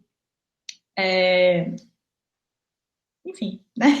Nessa corrente de pensamento, e aí trazendo para o que Sandra está dizendo aqui da postura, em relação à questão da viabilidade financeira da vida, que também Rogério trouxe, né, que é a coisa, por ela ser uma pessoa, enfim, está começando a vida adulta agora, precisa se estruturar, e a questão financeira é determinante ali, né, das negociações nesse início.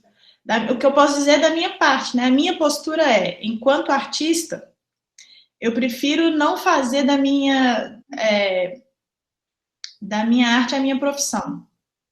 Eu prefiro sempre, sei que isso me traz prejuízos enormes, mas eu prefiro sempre ter um trabalho e um emprego, né? O emprego é o que vai me prover financeiramente da vida, e dali eu já espero o que a gente espera de um emprego, né? Que é uma prestação de serviço, uma venda, né, do nosso tempo e da nossa saúde em troca do dinheiro, que já é uma troca que a gente espera, para guardar espaço mesmo de libido, de reflexão para a minha prática artística. E aí é por isso que eu consigo fazer negociações talvez um pouco mais rígidas, pegando aí o que Sandra está dizendo. Negociações mais rígidas, não, negociações mais... onde eu busco perder menos, porque o fator grana não é quase nunca o que está me puxando o rabo. Perco muito com isso, perco possibilidades de fazer o meu trabalho ser mais relevante nesse sentido de comunicação, né? Mas é uma postura. Outra coisa é tentar sempre me aliar a pessoas que estão ideologicamente alinhadas com o meu pensamento, né? Isso também é um tipo de negociação que busca manter não a hegemonia, mas a manter uma certa coesão do meu trabalho, do impacto do meu trabalho em relação à minha comunidade, ou à comunidade que eu me relaciono, né? Então, é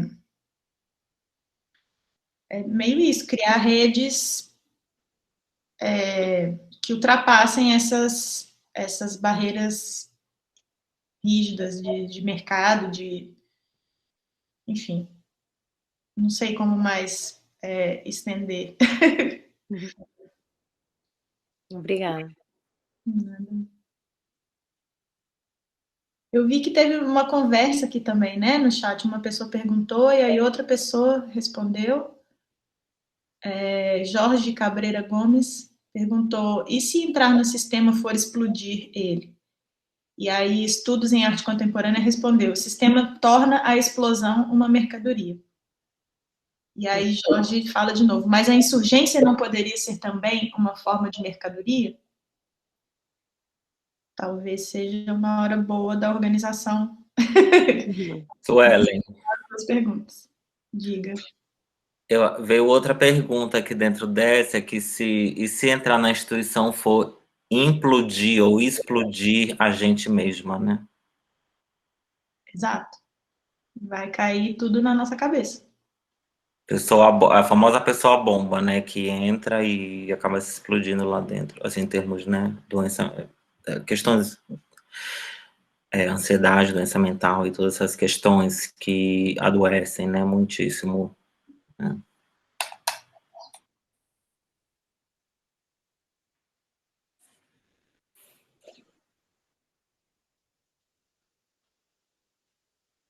Vocês falam algo?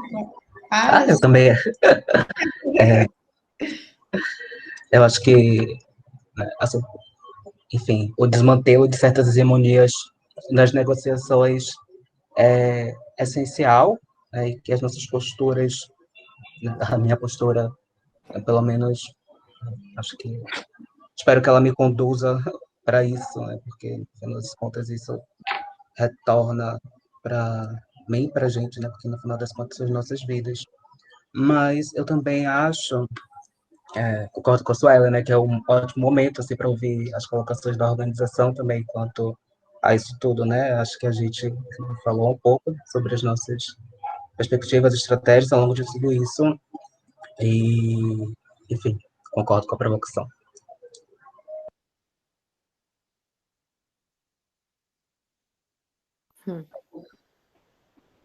Então, ouvindo aqui, acho que ficou muito forte essa imagem, Suelen, que você trouxe, e que Pedro também, né?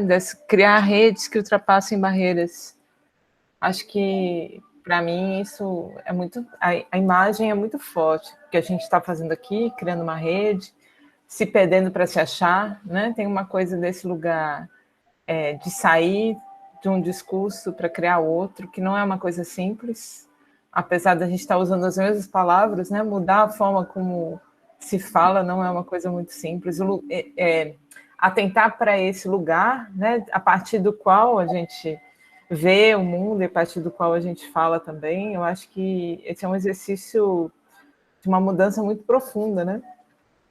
Então, eu gostei muito dessa ideia de criar redes, que é um pouco o que a gente está tentando, né, Paz e Inês e Daniela, que estão aqui também, com a proposta desse projeto de mobilidade, de criar alguma forma de mobilidade que os artistas tenham esse protagonismo na criação, né? Porque aí é a criação que vai falar alguma coisa também. Acho que esse é um outro ponto, não só da rede, mas a gente está falando das pessoas, mas a gente também está falando até onde a arte chega, né?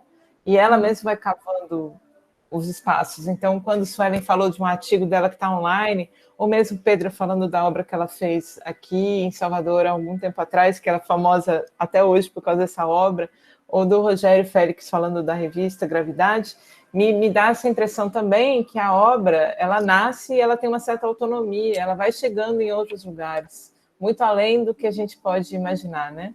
Então, acho que se eu penso na rede, eu penso, sim, artistas fazendo, mas eu penso também nessas obras que elas vão, nesses arquivos criados nesse outro lugar, que vão falar de outras coisas. E acho que a gente podia ir encerrando pensando um pouco nesse sentido, assim, das redes. O que você acha, Paz? Bom, só para fechar, em meu proto-portunhol, eu queria falar que concordo totalmente, resposta não há a postura, né?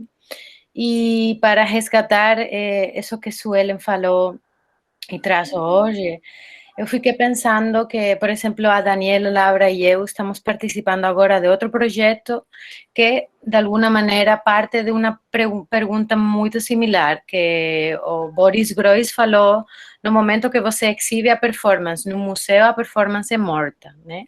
E a gente está fazendo uma exibição sobre a democracia exposta como se ela fosse uma ruína do passado, né?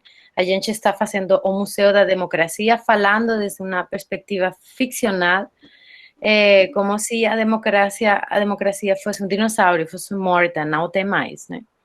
Então, essa pergunta que pega desde os anos dos 50s e 60s, não? No momento que você tem essa arte de happening, de performance, e você pretende exibir ele, você tem ilustração seguro, você tem representação seguro, né? E para continuar com essa pergunta de Suelen, você quer como fixar essa insurgência dentro da instituição, exibir ela, sim. Então, ela deixa de ser insurgência, mas super concordo. Mas desde o ponto de vista de que é um modo de agir, não? E quando você quer estabilizar esses movimentos performáticos em tanto que modo de agir, que mistura arte e vida, né? Você tem uma paradoxa dentro do próprio mecanismo da arte. Mas depois, e aí misturando mais com o contexto berlinês, porque eu não quis falar hoje porque eu não tenho a mesma experiência insurgente, eu não posso me chamar insurgente, meu corpo não é insurgente, não? Eu só organizo essa fala, mas em Berlim sim tem uma genealogia, quando a gente está falando dessa mistura de arte e vida, é um paradigma, é Kunst und Leben, e tem formas de organização que poderiam se chamar insurgentes, vamos ver nesse segundo capítulo desta pesquisa que vai se focalizar em Berlim, não? Compartilhar a infraestrutura, compartilhar o privilégio e abrir ele para fazer essa estrutura transitável, aberta, essa é parte da pesquisa mais curatorial que, por exemplo, eu acho interessante, né? E tem um duo de artistas muito interessantes, Adam Page e Eva Herz, que eles falaram que os artistas precisam compartilhar seu privilégio com outras pessoas da sociedade, porque na Europa a arte chega a lugares que outras pessoas cidadãs não chegam. em tanto que arquiteturas, partes da cidade, infraestruturas, né? E, bom, eu acho que em nosso contexto, que é naturalmente muito diferente, a conversa fica lá, né?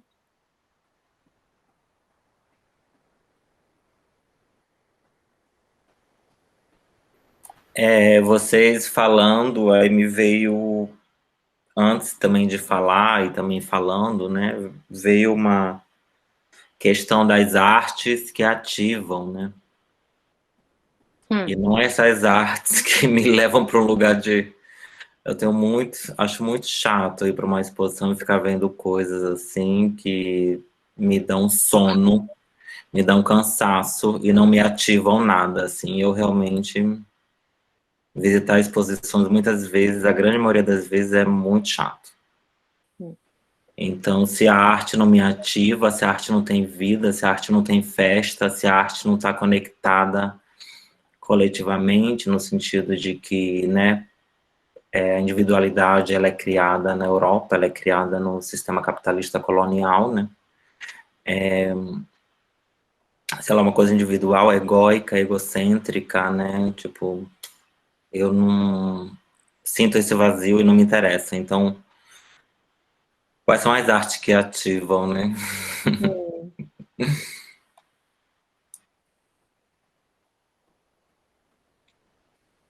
Eu acho que a gente fecha com essa pergunta. Quais são as artes que ativam, né? Eu acho que é uma boa pergunta para a gente, já que a gente está nessa aproximação por perguntas. O que você acha, Paz? Sim, acho bom. Eu queria agradecer a vocês que ficaram mais tempo e bom, essa pesquisa continua. A grana acabou, então o programa acabou, mas aí a Lia e eu continuamos fazendo, achando um jeito de entender como a curadoria poderia responder com um programa coerente a essas perguntas e não fazer uma curadoria e forçar umas perguntas em um contexto depois. Eu acho isso interessante, né? Assim que obrigada a todos os que assistiram como público e ajudaram a nós a avançar essa pesquisa e, bom, só isso desde minha parte, muito obrigada. E Lia, você quer dizer adeus finalmente? Eu quero agradecer a todas, todos que estão aqui e várias pessoas que já têm interesse em conhecer pessoalmente e deixar aberto. Então, é uma pesquisa em andamento, ela começou agora, na verdade. A gente compartilhou um link, quem quiser participar da pesquisa e quiser colocar o e-mail também, porque aí a gente vai mandando mais coisas que forem acontecendo. E aqui, ó, mas a porta está aberta e estamos procurando a chave. É a pergunta de Márcio Lima. Então, fica essa proposta também da gente criar chaves, né? Se a porta está aberta, identificar a porta e criar chaves, né? Então, esse link que a gente compartilhou é meio uma chave para a gente chegar até vocês. Então, quem quiser colocar o e-mail lá, a gente também vai mandando os avanços da pesquisa aqui. Então, queria agradecer novamente muito e queria só abrir a palavra final, se alguém quiser falar alguma coisa, alguém dos palestrantes ou alguém que está participando, e a gente aí termina assim. Alguém quer falar? Eu gostaria de fazer uma propaganda, que eu não sou obrigada a não fazer propaganda, tá? Eu tô treinando tarô, então quem quiser um jogo online comigo, tá? Eu preciso de pessoas, então venha com uma pergunta. Vou colocar meu e-mail aqui ao lado, se chama iknowpedra@gmail.com. E se vocês quiserem, por favor, manda um e-mail e a gente faz um jogo de tarô para a gente ver o que está rondando as energias à sua volta, tá? Agradeço. Super. Então é isso, gente. Obrigada. Boa tarde para todo mundo. Boa tarde, boa noite. E até a próxima. Saludos, beijo. Obrigada. As perguntas ficam gravadas também, né? Ficam sim. Depois a gente vai só fechar esse vídeo e disponibilizar online. Maravilha. Tem várias perguntas legais aqui, coisas mais. Beijo, gente. Obrigadão. Até já. Besos, gracias. Beijos, beijos.